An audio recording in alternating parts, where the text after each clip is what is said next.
It's a huge gap between perception and reality. From our perspective, that means there's tremendous opportunities out there because people haven't fully embraced. At the peak of a cycle, what happens? The data starts to erode. People think it's an aberration. Oh, it's coming back. Don't worry. The bad data doesn't mean anything because people are so enthusiastic. Right? Here's another way to think about it. If you hear the word boom, run away. Run away. If you hear real estate boom, energy boom, any kind of boom, run away as fast as you can. Because what that word boom means is that the trend has been in place long enough so that people actually understand that something good is happening. The word boom means you're in, to use the baseball analogy, means you're in the 9th inning, maybe the 8th inning, but you're late in the game. Right? Nobody uses the word boom in the 1st inning because nobody wants to believe that it's actually happening. They use it in the 8th and 9th inning.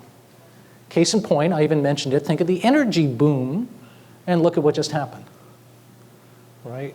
So uncertainty usually sets the ground for very good investing opportunities, and we always look for that. In the United States, you've seen that among investors. Investors have been very uncertain. What's interesting, though, is you've seen that in corporations.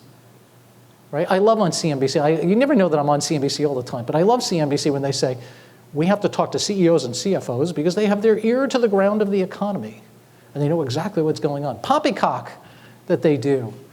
They do the exact same thing that investors do. At the trough of the cycle, they're pulling in their horns, they're scared to do things, and at the peak of the cycle, they extrapolate the cycle forever, and they do all kinds of things that actually sow the seeds of the next recession. And what do? Well, the first thing they do is they increase their inventories because they think that people are going to buy their stuff forever. Right? Nobody builds inventory at the trough because they're scared to do that, but really the trough is when you should build inventories, right? Because then you can beat everybody else to the marketplace. No, but at the peak, you build inventories because everybody's going to buy your stuff forever.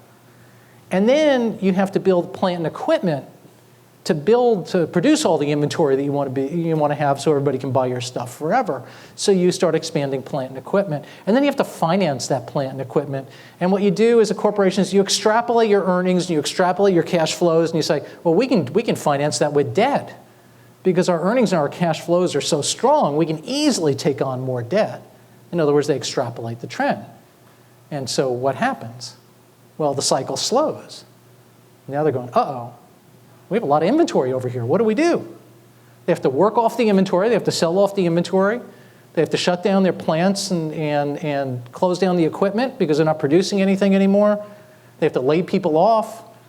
But guess what? They just financed all that with debt, and they still have the debt payments to make for the inventory that they wanted to build and for the stuff, the plant equipment they're now not using.